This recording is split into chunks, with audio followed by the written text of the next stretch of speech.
வணக்கம் மக்களே, welcome to educated Indian YouTube channel and AKM academy video classes. இந்த வீடியோவில் பிஜிடிஆர்பி எஜுகேஷன் மெத்தடாலஜியில் இருக்கக்கூடிய யூனிட் 1 அதில் இருக்கக்கூடிய 14th டாப்பிக்கில் 10 கேள்விகள் நம்ம பார்க்க போகிறோம். சிங்கிள் டி குறிக்கும் நேரத்தில் 10 கேள்விகள் சீரீஸ் 14. உங்களுக்கு நம்ம அகாடமியோடைய தமிழ் எலிஜிபிலிட்டி டெஸ்ட்டுக்கான நோட்ஸ் இருக்குது, எஜுகேஷன் மெத்தடாலஜிக்கான நோட்ஸ் இருக்குது, அண்ட் ஜிகேக்கான நோட்ஸ் இருக்குங்க. நீங்கள் கால் பண்ணி கண்டிப்பாக வாங்கிக்கலாம். 8838-107-804 9600-111-339 அப்படின்ற நம்பருக்கு கான்டாக்ட் பண்ணலாம். கீழே டிஸ்கிரிப்ஷன்லையும் அதுக்கான ப்ரொசீஜர்ஸ் உங்களுக்கு கொடுத்துருக்கோம். ஓகேங்களா? So getting in to the topic. First topic பாருங்கள். இன்றைக்கி பார்க்க போகிற டாபிக் பார்த்திங்க அப்படின்னா brain drain and the vocationalisation of education அப்படின்றாங்க. லைக் இது வந்து பார்த்திங்க அப்படின்னா ரெண்டுமே வந்து தனித்தனி டாப்பிக்காக வந்திருக்கணும். ஆனால் நம்ம சிலபஸில் ஒரே டாப்பிக்காக கொடுத்துருப்பாங்க. ஓகேங்களா? அதனால் நம்ம ஒரே டாப்பிக்காக பார்க்கலாம். மூளை வடிகால் மற்றும் கல்வியின் தொழில் மயமாக்கல். ஓகேங்களா? First, the brain drain primarily refers to which phenomena in the context of education அப்படின்றாங்க. கல்வியின் சூழ்நிலையில் மூளை வடிகாலில் முதன்மையாக எந்த நிகழ்வை குறிக்கிறது அப்படின்னா என்ன அப்படின்னா loss of memory among students கிடையாதுங்க. படித்த மற்றும் திறமையான நபர்களில் பிற நாடுகளுக்கு இடம்பெயர்வு அப்படின்றாங்க. ட்ரெயின் அப்படின்னா குறையிறதுன்னு அர்த்தம். தண்ணி வந்து ட்ரெயின் ஆகுது அப்படின்னு நம்ம சொல்லுவோம் பார்த்தீங்களா? அப்போ வடிகால். அப்போது பிரெயின் ட்ரெயின் அப்படின்னா நல்ல மூளைகள் ஐஐடியில் படிப்பாங்க, படித்தாவே அப்ராடில் போயிடுவாங்க, எய்ம்ஸில் படிப்பாங்க, அப்ராடில் போய் செட்டில் ஆகிடுவாங்க. அப்போது இங்கே இருக்கக்கூடிய முதன்மையான கல்வி நிறுவனங்களில் படிச்சுட்டு அரசு மானியங்களில் படிச்சுட்டு ஆனால் அவர்கள் வந்து இந்தியன் தாய் திருநாட்டுக்கு அவங்க வந்து தங்களுடைய சேவையை ஆற்றாமல் வெளிநாட்டுக்கு போகிற, அப்போ இதுதான் பிரெயின் ட்ரெயின். ஓகேங்களா? அப்போது அது ஆப்ஷன் பி தான் கரெக்ட் ஆன்சராக இருக்கும். இல்லை அடுத்தும் பார்த்துருவோம். மன அழுத்தத்தால் அறிவாற்றல் திறன்களில் குறைவு, அது கிடையாது, அது பிரெயின் ட்ரெயின் கிடையாதுங்க. அடுத்து, குழந்தைகளிடையே மூளை வளர்ச்சியில் குறைவு, அது பிரெயின் ட்ரெயின் கிடையாது. அடுத்து பார்ப்போம். ஆப்ஷன் கேள்வி 2 பாருங்கள். கல்வியின் தொழில்மயமாக்கல் எந்த இரு அம்சங்களுக்கு இடையிலான இடைவெளியை குறைக்க நோக்கமாக உள்ளது அப்படின்றாங்க. ஒகேஷனலைசேஷன் நம்ம வந்து தொழில்மயமாக்கல் நம்ம சொல்லித்தரது வந்து எதை குறைக்குது அப்படின்னா தியரி அண்டு ப்ராக்டிஸ். அப்போது ஆப்ஷன் ஃபஸ்ட்டுவே கரெக்டாக தான் இருக்கும். ஏன்னா அப்படின்னா நம்ம வந்து ஏட்டு கல்வி மட்டும் இல்லாமல் நடைமுறை கல்வியும் சொல்லிக் கொடுக்குறது தான் தொழில்மயமாக்கல் கல்வி. அப்போது அடுத்த கேள்விகள் அடுத்த ஆப்ஷன்ஸை பார்த்துருவோம். ரூரல் அண்டு அர்பன் எஜுகேஷன் அப்படி கிடையாது. நகர்ப்புற மற்றும் கிராமப்புற நகர்ப்புற கல்வியெல்லாம் வந்து சமன் செய்கிறது அவங்களுடைய நோக்கம் கிடையாது. ஆரம்ப மற்றும் இடைநிலை கல்வியை சமன் செய்வது அதுவும் கிடையாது. கவர்மெண்ட் அண்ட் பிரைவேட் ஸ்கூல்ஸ் அதுவும் கிடையாது. அப்போ option A is the right answer. கோட்பாடு மற்றும் நடைமுறைக்கு இடையில் இருக்கக்கூடிய அந்த இடைவெளியை குறைப்பது தான் தொழில்மயமாக்கல் கல்வியின் தொழில்மயமாக்குதலின் நோக்கமாக இருக்குது. நெக்ஸ்ட், 3வது கேள்வி. வளரும் நாடுகளில் இருந்து மூளை வடிகாலுக்கு எந்த காரணி அதிகம் பங்களிக்க கூடும் அப்படின்னு கேட்குறாங்க. டெவலப்பிங் கண்ட்ரீஸ்லேருந்து தான் அதிகமாக டெவலப்டு கண்ட்ரிஸ்க்கு போவாங்க. இப்போ சைனாலேருந்து டாப் பிரெயின்ஸ் எல்லாமே அமெரிக்காவுக்கு போனாங்க ஒரு காலத்தில். சிலிகான் வேலி, அப்புறம் இந்தியாவில் இருக்கக்கூடிய டாப் பிரெயின்ஸ் எல்லாமே இப்போ சுந்தர் பிச்சை, லைக் இவங்க எல்லாருமே எடுத்துக்கிட்டிங்க அப்படின்னா பிரெயின் ட்ரெயின் தான். ஸ்ட்ராங் ஃபேமிலி டைஸ் அது கிடையாது. அப்படி இருந்தது அப்படின்னா வலுவான குடும்ப பிணைப்புகள் இருந்ததுன்னா அவங்க இங்கே தான் இருந்திருப்பாங்க. Limited research opportunities and carrier prospects அதுதாங்க. மட்டப்படுத்தப்பட்ட ஆராய்ச்சி வாய்ப்புகள் மற்றும் தொழில் வாய்ப்புகள். அப்போ வெளிநாடுகளில் தொழில் வாய்ப்புகள் அதிகமாக இருக்கும், அதே போல் ஆராய்ச்சி பண்ணுவதற்கான வாய்ப்புகள் அதிகமாக இருக்கிறதுனால தான் அவங்க அங்கே போயிடுறாங்க அப்படின்றது தான் கரெக்டான ஆன்சராக இருக்கும். Option B. இருந்தாலுமே அடுத்த ஆப்ஷன்ஸ் எல்லாம் நம்ம பார்த்துடலாம்.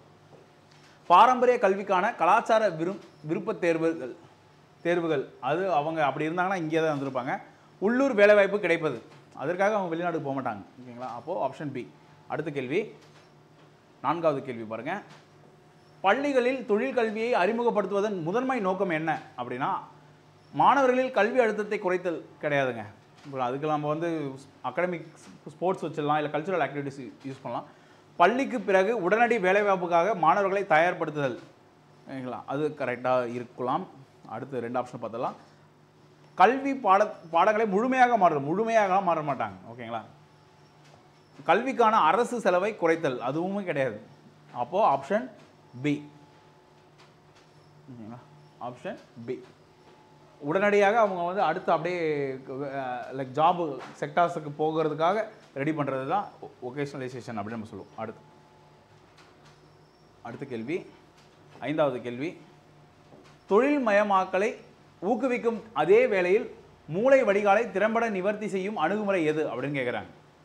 ஊக்குவிக்கிறது அதே டைமில் பிரெயின் ட்ரெயினை வந்து குறைக்கிறது அப்படின்னா creating industry academia partnership for skill development, திறன் போட்டிற்காக மேம்பாட்டிற்காக தொழில்துறை மற்றும் கல்வி கூட்டாண்மைகளை உருவாக்குதல் கண்டிப்பாக வரலாம்.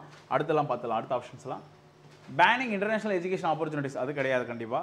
ஃபோக்கஸிங் கோட்பாடு அறிவியல் மட்டும் கவனம் செலுத்து. அப்படி கவனம் செலுத்தணும் அப்படின்னா நம்ம வந்து அவங்களுக்கு வந்து வேலை கிடைக்கிறதுல ரொம்ப கஷ்டமாக இருக்கும். ஓகேங்களா? அப்போ பிரெயின் ட்ரெயின் வந்து அதிகமாக தான் இருக்கும். அப்போ அதுவும் கிடையாது. உயர்கல்வி வாய்ப்புகளை குறைத்தல். வாய்ப்புகள்லாம் குறைச்சாங்கன்னா அவங்க இங்கே இருக்கவே மாட்டாங்களே. அப்போ கண்டிப்பாக நமக்கு ஆன்சர் என்னென்னா ஆப்ஷன் ஏ தாங்க. ஓகேங்களா? ஒரு நல்ல இண்டஸ்ட்ரீஸ் கூட எஜுகேஷனல் இன்ஸ்டிடியூஷன்ஸை நம்ம டைப் பண்ணோம் அப்படின்னா வெளிநாட்டில் போய் கிடைக்கக்கூடிய வாய்ப்புகள் இங்கேயே இந்த கம்பெனியில் கிடைக்குது அப்படின்பாங்க. இப்போ நிறைய கம்பெனிஸ் பார்த்திங்க அப்படின்னா நிறைய இன்ஜினியரிங் காலேஜஸ்லாம் வந்து மைக்ரோசாஃப்ட் உடைய டைப் லேப் டைப் பண்ணியிருப்பாங்க, கூகுள் கூட கம்ப்யூட்டர் லேப் டைப் பண்ணியிருப்பாங்க. இந்த மாதிரி நிறைய கொலாபரேஷன்ஸ்லாம் இருக்குது. காரணம் என்ன அப்படின்னா இதை ஊக்குவிக்கிறது தான். அடுத்து 6வது கேள்வி, தலைகீழ் மூளை வடிகால் என்ற கருத்து குறிப்பிடுவது. இந்த concept of reverse brain drain. Reverse brain drain அப்படின்னா அவங்க இப்போது சுந்தர் பிச்சை வந்து ஆல்ஃபாபெட்டோடைய சிஇஓவாக இருக்காருன்னு நினைக்கிறேன், கூகுளுடைய பேரண்ட் கம்பெனி. திரும்ப இந்தியாவுக்கே வந்து இங்கே இருக்கிறது. ஓகே, இப்போ ஜோகோ கம்பெனி இருக்கார் பாருங்க, ஸ்ரீதர் வேம்பு, அவரெல்லாம் இந்தியாவிலே தங்குறதுலாம் வந்து பார்த்திங்கன்னா ரிவர்ஸ் பிரெயின் ட்ரெயின் அப்படின்னு நம்ம சொல்லலாம். திரும்ப வர்றது. அப்போ மாணவர்கள் வெளிநாடுகளில் படிப்பதை தடுப்பது அப்படி கிடையாது. இடம்பெயர்ந்த திறமையான நிபுணர்களை மீண்டும் ஈர்ப்பது. அப்போ ஆப்ஷன் பி. ஓகேங்களா? அடுத்து, அதிக வேலையின் மூலம் மூளை திறனை குறைப்பது. கண்டிப்பாக கிடையாதுங்க. வளர்ந்த நாடுகளிலிருந்து வளரும் நாடுகளுக்கு அறிவை மாற்றுதல். ஓகேங்களா? அதுதான் brain train. Okay, transferring knowledge from developed to கிடையாது. ஓகே, அங்கே இருந்து இங்கே வர்றது அது அந்த நாட்டில் பிரெயின் ட்ரெயின். ரிவர்ஸ் பிரெயின் ட்ரெயின்னா நம்ம நாட்டிலேருந்து போனவங்க திரும்ப நம்ம நாட்டுக்கே வர்றது. அடுத்து 7வது கேள்வி, which educational reform can help reduce the social stigma associated with the vocational education அப்படின்னு கேட்குறாங்க. ஓகே, தொழில் கல்வியுடன் தொடர்புடைய சமூக களங்கத்தை குறைக்க எந்த கல்வி சீர்திருத்தம் உதவும் அப்படின்றாங்க. Separating vocational academic streams completely, ரொம்ப கம்ப்ளீட்டாக நம்ம ரெண்டுத்தையும் தனித்தனியாக பிரித்து வச்சோன்னு வைங்களேன். இப்போ சயின்ஸையும் வொகேஷனல் எஜுகேஷன் நம்ம வந்து பிரித்து வச்சோம் அப்படின்னா முரண்பாடுகள் அதிகமாக ஏற்படும். அப்படி பண்ண மாட்டாங்க. Integrating vocational elements with general education. ஓகேங்களா?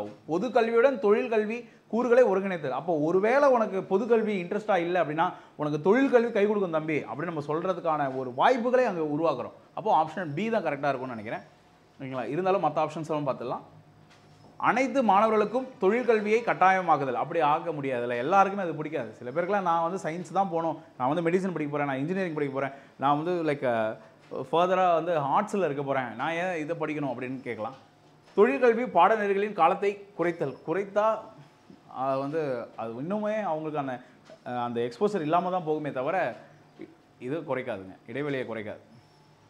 அடுத்து 8வது கேள்வியை பார்ப்போம்.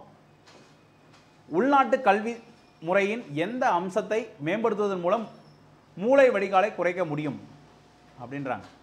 அப்போது தேர்வு முறைகள் மட்டும் மாற்றினா கிடையாது, அப்படி கிடையாதுங்க. கட்டமைப்பு மற்றும் ஆராய்ச்சி வசதிகள் மேபி கண்டிப்பாக நம்மளுடைய கட்டமைப்பு ஆராய்ச்சி வசதிகளை நம்ம மேம்படுத்தணும்னா அது குறையலாம். யூனிஃபார்முக்கும் அது டிசிப்ளின் ஒழுக்கம் அதுக்கும் சம்மந்தம் கிடையாது. பள்ளி நேரங்கள் மற்றும் விடுமுறைகள் அதுக்கெல்லாம் சம்மந்தமே கிடையாது. ஆப்ஷன் பி தாங்க கரெக்ட் ஆன்சர். ஓகேங்களா? அடுத்து 9வது கேள்வி, the success of vocationalization of education largely depends on like கல்வியின் தொழில்மயமாக்கலின் வெற்றி பெரும்பாலும் எதை சார்ந்துள்ளது அப்படின்னு நம்ம பார்த்தோம்னா அரசு கொள்கைகளை மட்டும் அது சார்ந்திருக்காது. ஸ்டூடெண்ட் இன்ட்ரெஸ்ட், மாணவர்களை மட்டும் இருக்காது. Collaboration between the educational institutions and industry.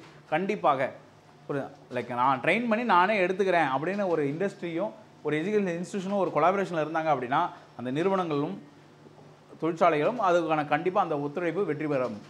Parental support exclusively, பெற்றோர் ஆதரவு மட்டும் இருந்தால் நல்லா பண்ணுவா தம்பி அப்படின்னு சொன்னாங்கன்னா வேலை யாருன்னா கொடுக்கணும்ல. அடுத்து 10வது கேள்வி பாருங்கள். Which strategy would be most effective in addressing both brain drain and the need for vocationalisation simultaneously அப்படின்னு கேட்குறாங்க. ரெண்டுத்தையுமே வந்து நம்ம டேக்கிள் பண்ணுறதுக்கு எந்த ஸ்ட்ராட்டஜி யூஸ் பண்ணலாம் அப்படின்னா வலுவான தொழில்துறை தொடர்புகளுடன் தரமான தொழில்நுட்பம் மற்றும் ஆராய்ச்சி நிறுவனங்கள் நிறுவுதல். ஏன்னா ஃபர்ஸ்ட் ஆப்ஷன்லேயே நமக்கு ஆன்சர் தெரிஞ்சிச்சு, அதுதான் கரெக்ட் ஆன்சர் இருக்கும். பட் அதெல்லாம் பார்த்தோம். சர்வதேச கல்வி பரிமாற்றங்களை கட்டுப்படுத்தக்கூடாது, ரெஸ்ட்ரிக்ட் பண்ண என்கரேஜ் பண்ணோம். இப்போ ஆஸ்திரேலியாவிலேருந்து சென்னைக்கு வந்து சென்னையில் இருக்கக்கூடிய ஹாஸ்பிட்டல்ஸில் வந்து ட்ரைனிங் எடுக்கிறாங்க. இங்கே இருக்கக்கூடிய மெடிக்கல் ஸ்டூடெண்ட்ஸ் அங்கே போய் ட்ரெயின் பண்ணுறாங்க. உஸ்பெகிஸ்தான்லேருந்து வராங்க, அஜர்பைஜான்லேருந்து வராங்க. அப்போ எக்ஸ்சேஞ்ச் கல்ச்சுரல் எக்ஸ்சேஞ்சஸ் இருக்கும். ஓகேங்களா? அடுத்து focusing only on liberal arts education, தாராளவாத கலை கல்வியில் மட்டும் கவனம் செலுத்துதல்.